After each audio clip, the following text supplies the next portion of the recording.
এই শ্রমজীবী মানুষের কষ্টার্জিত উপার্জনের একটি বড় অংশ চাঁদাবাজদের হাতে চলে যায়। আমরা দেখতে পাচ্ছি যারা রিক্সা ভ্যান চালায় তারাও চাঁদাবাজদের হাত থেকে রক্ষা পায় নাই। সুতরাং শ্রমজীবী মানুষ যদি জেগে ওঠে এই চাঁদাবাজদের জায়গা বাংলাদেশে থাকবে না। সুতরাং আমি আপনাদের কাছে উদাত্ত আহ্বান জানাতে চাই, বাংলাদেশ শ্রমিক কল্যাণ ফেডারেশন হচ্ছে আইএলও সনদপ্রাপ্ত একটি সংগঠন, একটি অরাজনৈতিক সংগঠন। এই সংগঠনের মাধ্যমে ইসলামী শ্রমনীতি বাস্তবায়নের জন্য আমরা কি রাজপথে সময় দিতে রাজি আছি? যদি রাজি থাকি তাহলে শ্রমনীতি বাস্তবায়নের ক্ষেত্রে কোনো টালবাহানা চলবে না।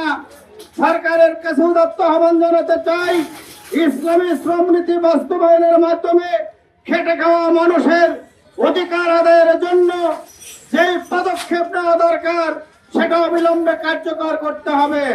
গণভোট নিয়ে তামাশা খেলা হচ্ছে। সরকারকে অনুরোধ করি, আগুন নিয়ে খেলা করেন না, মৌচাকে ঠেল দিয়েন না। যে জুলাই সনদে ক্ষমতায় আসছেন, দেশে আসছেন, সরকার গঠন করছেন, প্রধানমন্ত্রী হয়েছেন, সরকার চালাইতেছেন, যেভাবে চালান 2 মাসে অতীতের কোন সরকারের সমালোচনা হয়নি। আর এই সরকারের 1 মাসের যাইতে সমালোচনা শুরু হয়েছে। ভুল বললাম? অতএব সরকারের সুদয় হোক, জুলাই সনদ গণভোট বাস্তবায়িত হোক। 1986 সালে আজকের এই দিনে শিকাগো শহরে শ্রমিকদের ন্যায্য অধিকার আদায়ের জন্য তারা মাঠে নেমেছিল।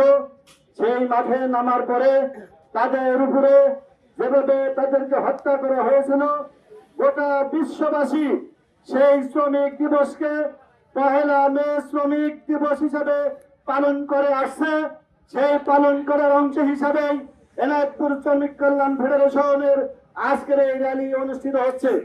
আপনারা জানেন যে বাংলাদেশের তথা গোটা বিশ্বের শ্রমিকদের ন্যায্য অধিকার যদি আমরা প্রতিষ্ঠিত করতে চাই, ইসলামী শ্রম আইন ছাড়া এই দেশে কোনোদিনও শ্রমিকদের ন্যায্য অধিকার আদায় হবে না।